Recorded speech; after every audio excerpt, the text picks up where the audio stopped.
QLED, mini-LED, OLED et autres technologies liées au gaming et l'intelligence artificielle des processeurs, on va revenir ensemble sur toutes les annonces qui ont animé le CES 2021 et qui vont ensuite se concrétiser par le marché télé à venir dès le mois de mars.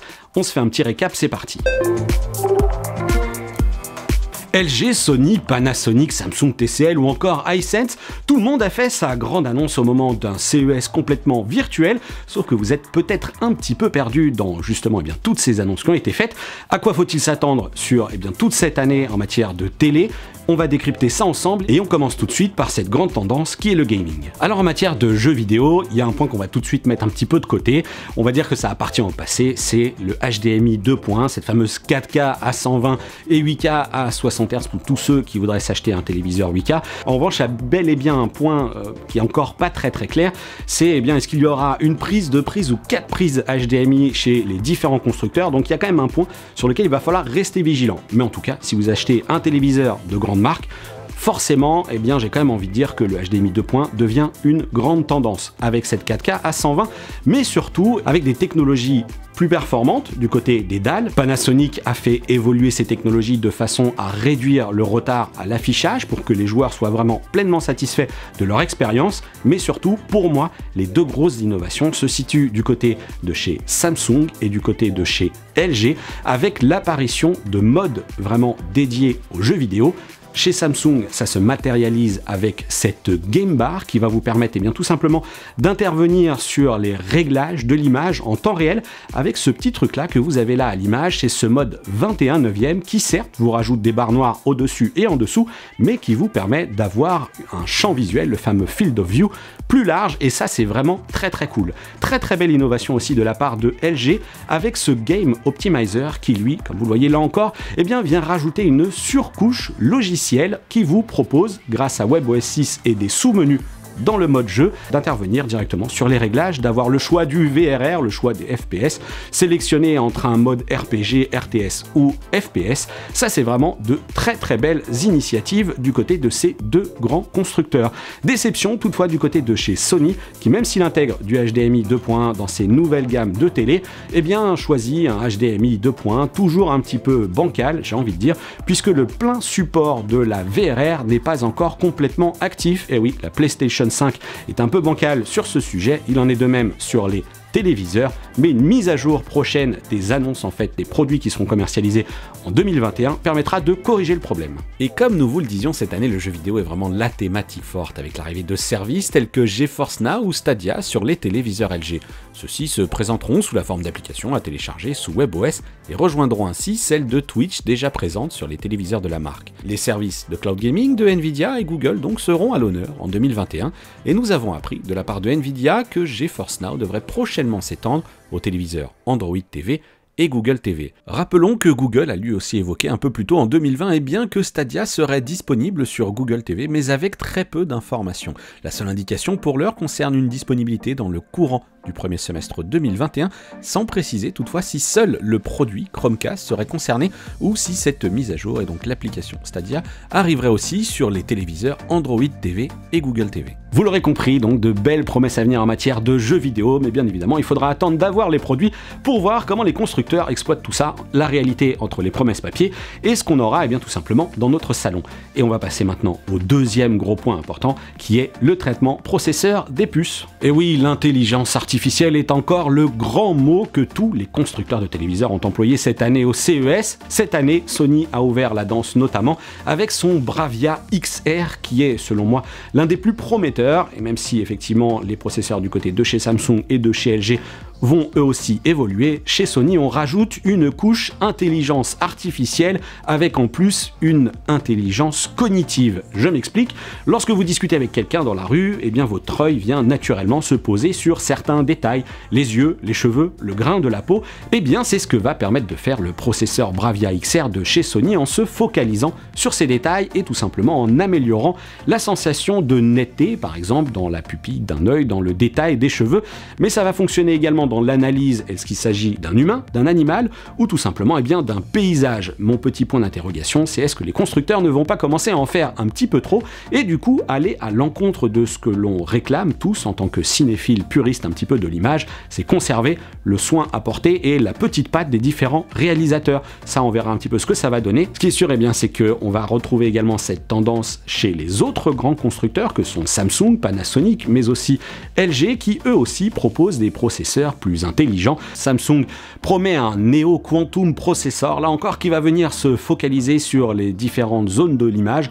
Considérez qu'on va avoir des milliers de petits carrés analysés comme ça en permanence pour produire une image toujours plus réaliste. LG et Panasonic annoncent eux aussi leur processeur HCX Pro AI chez Pana avec son JZ2000, nouveau téléviseur OLED haut de gamme, et là encore un processeur qui va se focaliser sur l'analyse des différentes zones de l'image, pas mieux chez LG avec toute sa gamme G1, B1, C1, etc., la gamme 2021 qui intégrera à partir du C1, G1 et même du côté du Z1 avec le modèle 8K, ce fameux Alpha 9 de 4e génération qui s'annonce lui aussi très prometteur dans l'analyse de l'image et la gestion de la puissance lumineuse. On va y revenir dans notre dernière catégorie. Mais cette intelligence artificielle, vous le savez, les constructeurs nous promettent aussi de la mettre à profit des différentes technologies audio avec du AI Sound Pro et consorts, du Dolby Atmos encore mieux géré que par le passé. On verra tout ça au moment des tests et on va maintenant s'intéresser à notre troisième et dernier grand point lié aux innovations technologiques. Et cette fois-ci, on va se parler des technos d'affichage. QLED, mini LED, OLED, Edge LED, Full LED, on commence vraiment à s'y perdre dans toutes ces dénominations qui qualifient les différents téléviseurs, et c'est vrai que c'est difficile peut-être pour tout le monde de s'y retrouver, surtout que cette année entre en jeu une technologie qui selon moi va être extrêmement importante, c'est le fameux mini LED. Alors attention, le mini LED, on va l'opposer tout de suite à l'OLED. L'OLED, c'est peut-être la technologie que vous connaissez tous le mieux parce que entre guillemets c'est aussi la plus simple puisqu'elle n'a pas de rétroéclairage. C'est une technologie auto-émissive, production des noirs parfaits, des contrastes assez incroyables, et ensuite peut-être quelques difficultés à produire autant de lumière que des technologies LCD, et ça, c'est avéré. Alors cette année, pour corriger le problème, LG a annoncé une gamme de dalles LG Evo, et vous retrouverez d'ailleurs toutes les informations sur frandroid.com, mais l'essentiel à retenir, c'est que LG Display, fournisseur de dalles OLED pour LG, mais également pour Sony, Panasonic, Philips, etc.,